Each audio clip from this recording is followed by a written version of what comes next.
Welcome to Truth Be Told. We are at the 70th anniversary of Roswell, and we're here live, and we are truly, truly honored to have Thomas Carey back on our show with us. He, of course, along with Don Schmidt, wrote the definitive guide, which is Witness to Roswell. Everyone knows that book. Those guys, these are the two experts that really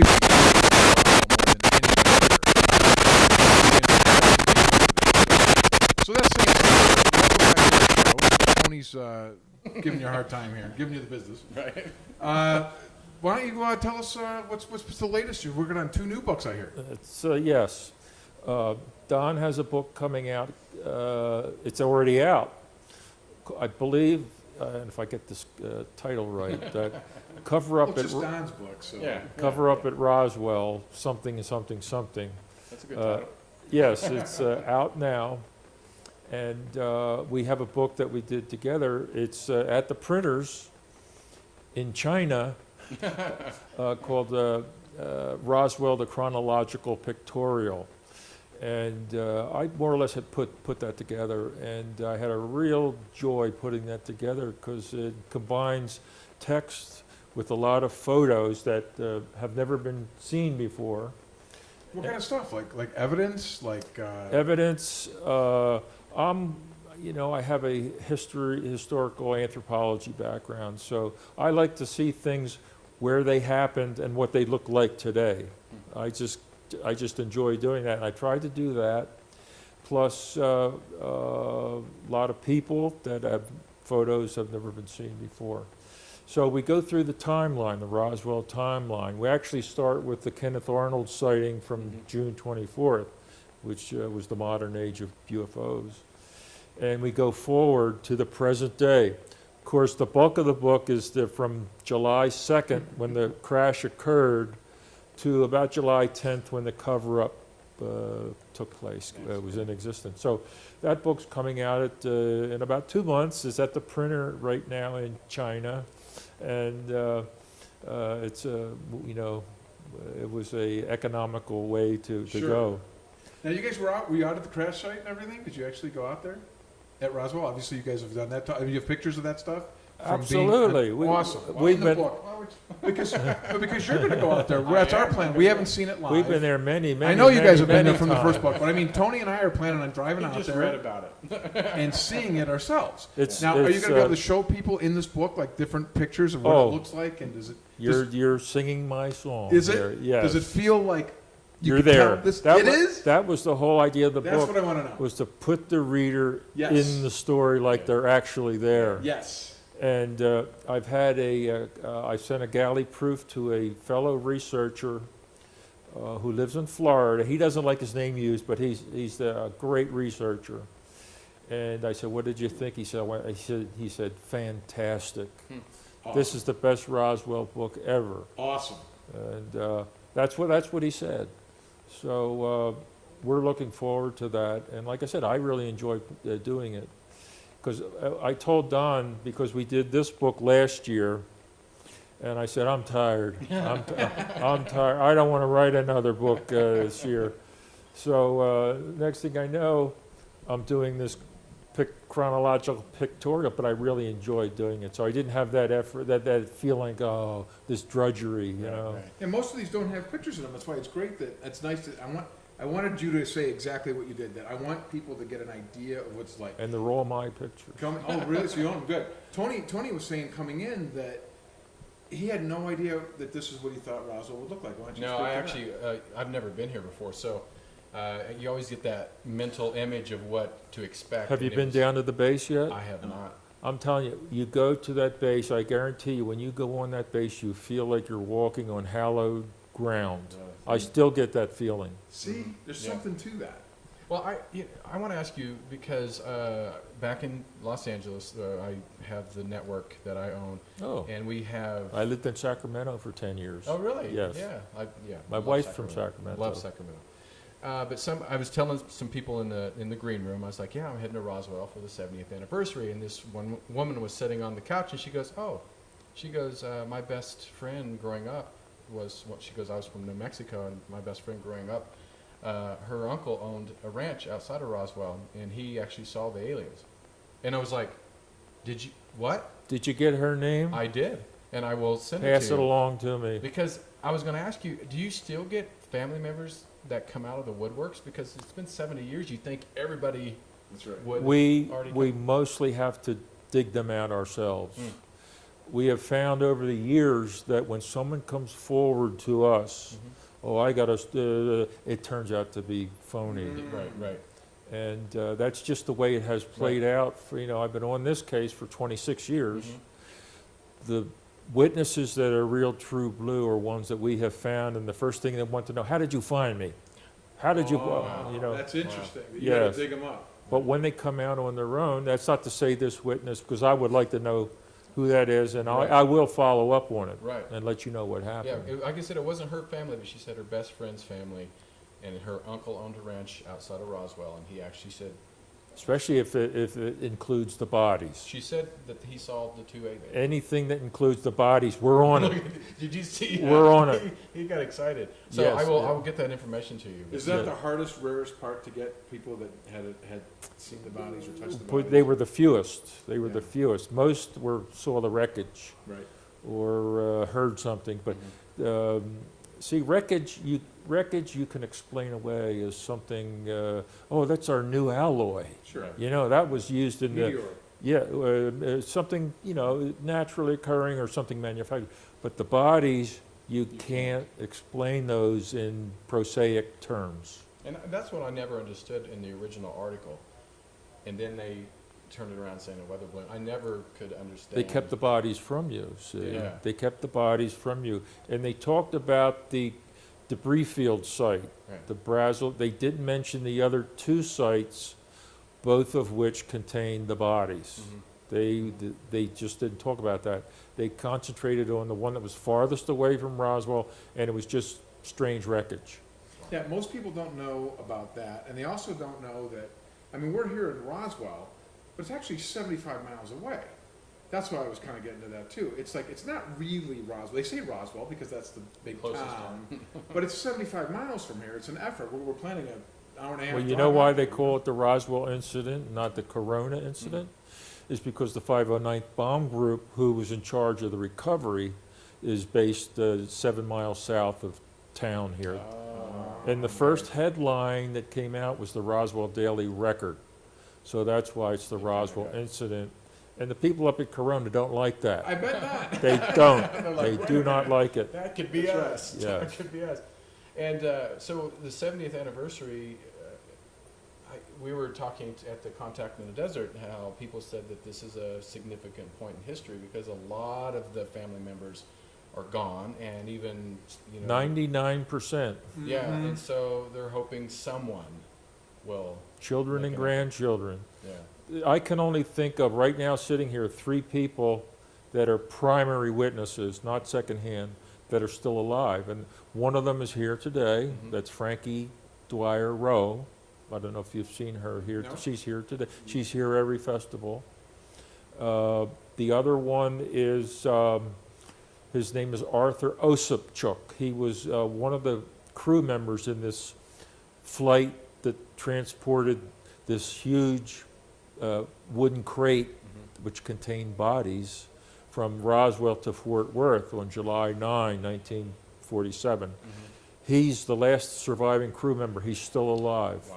And in Witness to Roswell, when you read Witness to Roswell, when they talk about how those guys were on the plane, that's so believable to me. That's just how those guys would be, right? Yep. It makes perfect, that's how, they'd be young guys. They're 18, 19 If you're years old. 20 years old, Yeah. here's the perspective. If you're a 20-year-old enlistee back in 47, you're 90 years old today. Right. You're 90. Wow. And we occasionally still find a witness that was a primary witness, not very infrequently, but they're on their last legs, you know. Yeah. Frankie is doing good. She was 12 years old in 47, which makes her, 82. Yeah. So she's like a young whippersnapper Right. compared to the others, yeah. Yeah. The third one that's still alive is up in Albuquerque. His name is Elazar Benavides. He was an enlistee that accompanied the bodies on these gurneys that they moved from the hangar, which is still there, to the base hospital. Right. he accompanied those, and he saw the actual bodies.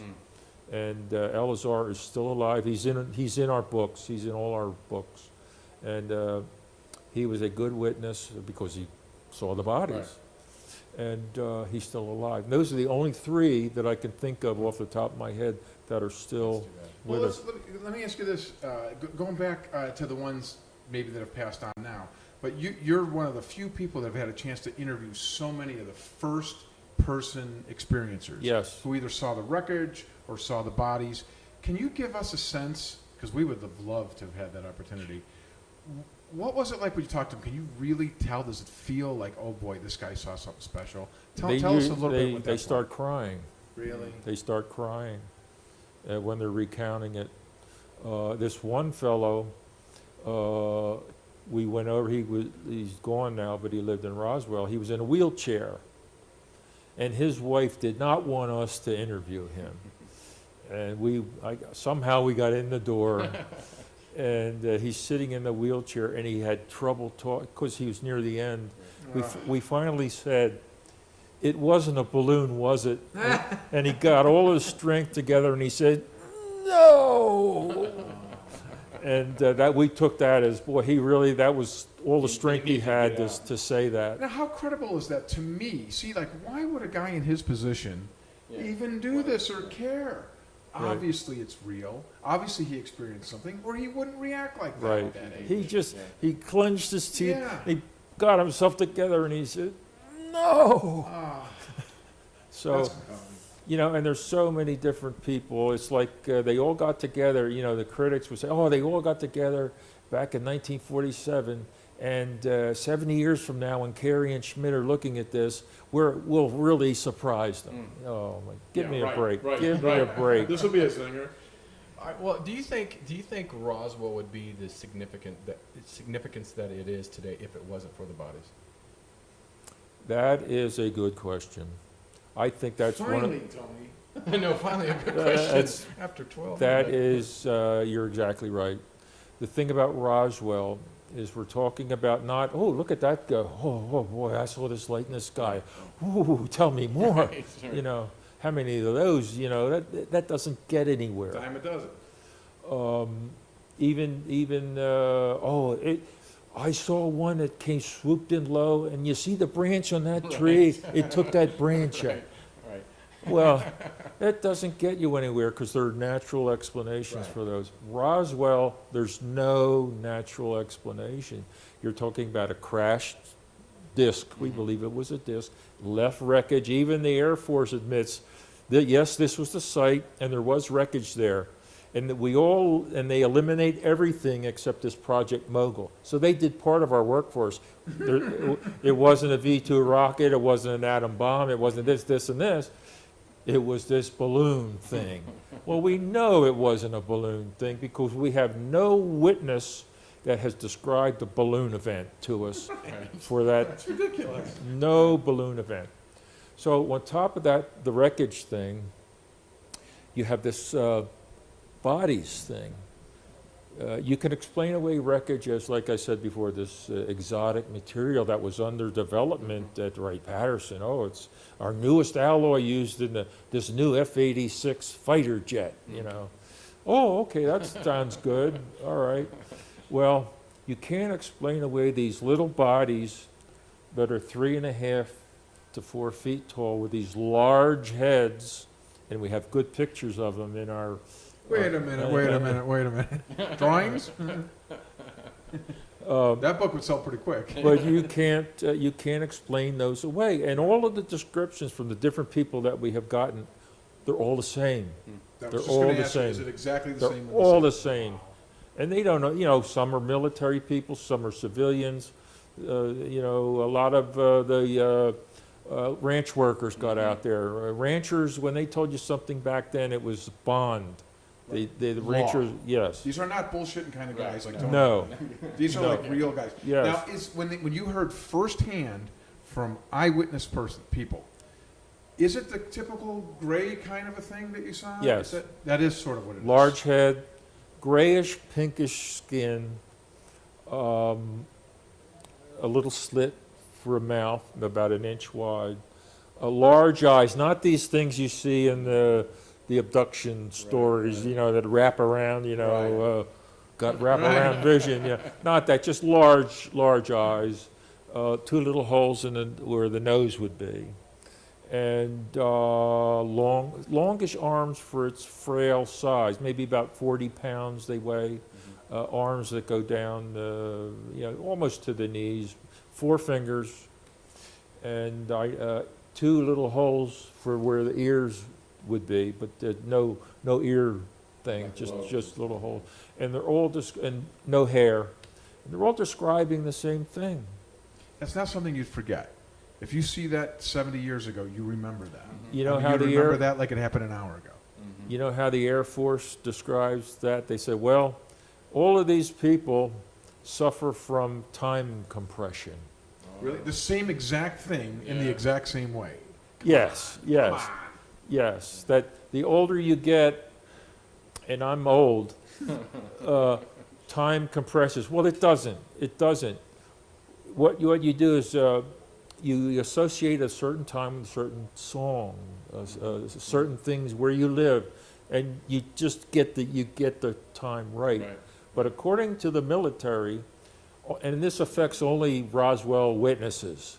Right. Everybody else is not. They remember their wedding exactly right. Yeah. They remember Right. their kid's birth exactly right. But Right. suddenly this one Right. thing gets compressed and is weird. But what they were remembering, according to the Air Force, was during the 50s, they had these dummy parachute drops were in anticipation of high altitude aircraft, and they would use these dime store mannequins, which were 6 foot tall, by the way, 6 foot tall. And when they parachuted them down, and when they landed, they broke all apart. Like they just broke all apart. Not the description of what the witnesses told us. So that combined with the time compression is their answer. And if you call them today, that's their answer today. I think that's the Air Force's second of 3 false. Right. Isn't Well, it, right? It was yes, first was the weather balloon. First was the flying, Well, first was flying saucer, right? then the weather balloon, then the Crash test dummies. then the Project Mogul, Right. then the crash test dummies, and now the latest one, which they will not. But the story is it's a myth. It's a myth. This never happened. so Don't we look Yeah, at it's it. a myth. When they can't answer it, it's a myth. Well, folks, I don't think it's a myth. I mean, thank God for these 2 gentlemen. They have compiled so many witnesses that make this case so strong. This is probably our strongest UFO alien case. The Thanks to whole you guys for subject, compiling the whole subject of UFOs to the critics lives and dies on Roswell. That's why they're trying so hard to take it down. They tried taking down Jesse Marcel, the first military person out there. Oh, he embellished his military record. He said he had 4 Purple Hearts instead of 3. You know, stuff like that. So they thought if they could take Jesse Marcel down, there goes the rock. Well, we don't. Jesse Marcel is important, but he's not the only witness. We have over 600 witnesses that we talked to. That 600. makes for a If you took that to compelling court, that's Yeah.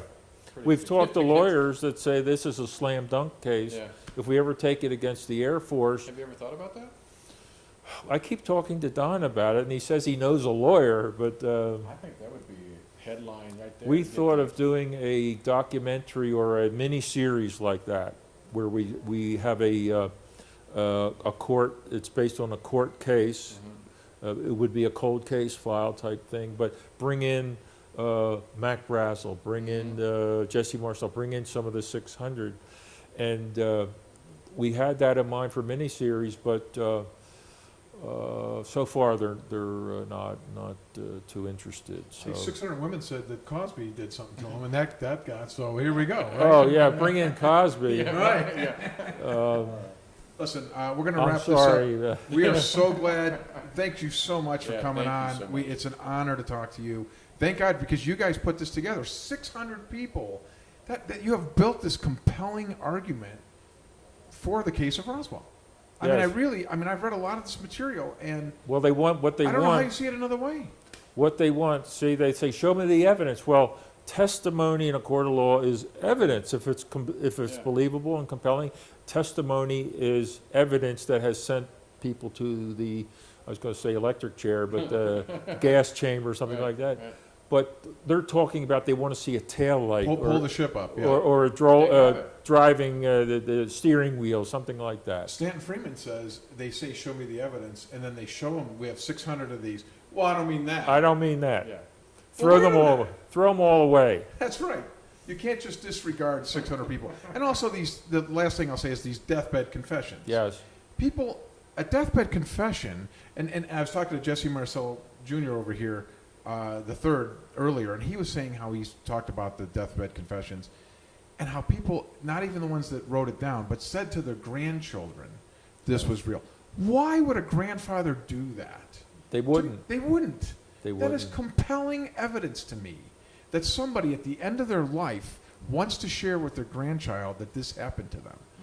That I just don't think there's that many pranksters at 92 telling these jokes. Some of them who were military, they have this oath that they took. Mhm. Yeah. So rather, and their sons or daughters would ask them about the bodies and this Roswell, and you could see them, should I tell them, should I? And all they would say was, well, let me say this, we're not alone. Mm. They would confirm it by doing that, we're not alone. See, that's enough for me. Why Yeah. would they say that? Yes. Enough. They would just dismiss it. And again, you said how like these ranchers aren't bullshitting kind of guys. Right. These military guys, especially back in the 50s, like you said, that's Yep. law. This Yep. is the boom. You keep quiet. You keep Yep. quiet. It's just Mhm. it's in the culture. It's in the mindset. These aren't those kind of guys. Now For today them, they run to they're a the, little different. They got their own. Yeah, then they come on our show and talk about it. Right, but it wasn't like that then. And you can just tell when you interview some of these older guys, they are. too bad we didn't have the internet when we started. Oh, my God. Oh, my God. Around 19, well, Stan started in 78, Yep. and if we had the interview, say, back then, all of these people would still be, most of them alive. But we got the internet, I don't know, 10, 15 years ago, something like Mhm. that. And, Yeah, And even change. stronger testament to the accomplishment that you guys have put together. The oh, we used to get phone bills on a monthly basis, $600. And back then, you had to call information, area code 555-1212, and then you had to have the name and the location. Now you can go on the internet. just get If it. you got a name, you get the relatives, you get everybody, Mhm. and Mhm. that's been a big can help. you imagine if you had that Oh, my God. 1978? Oh, my God. Yep, Well, thank you so much. We really appreciate you. my You're pleasure, amazing. my pleasure. And so this is Truth Be Told. We're here live at Roswell for the 70th anniversary of the Roswell crash coming up on July 2nd. And so this is Thomas Carey. And go out and pick up his books. Many New one books. coming out, Yeah, what, new 2 one. months? And it's in China. So if you want to go to China and pick it up straight off the press, you can. And bring some back so we can all have one. But where do people find you? Your website? It's www.roswellinvestigator, that's all one word, .com. Perfect. www.roswellinvestigator.com. Got it. Well, thank you guys. And we'll see you next time on Truth Be Told.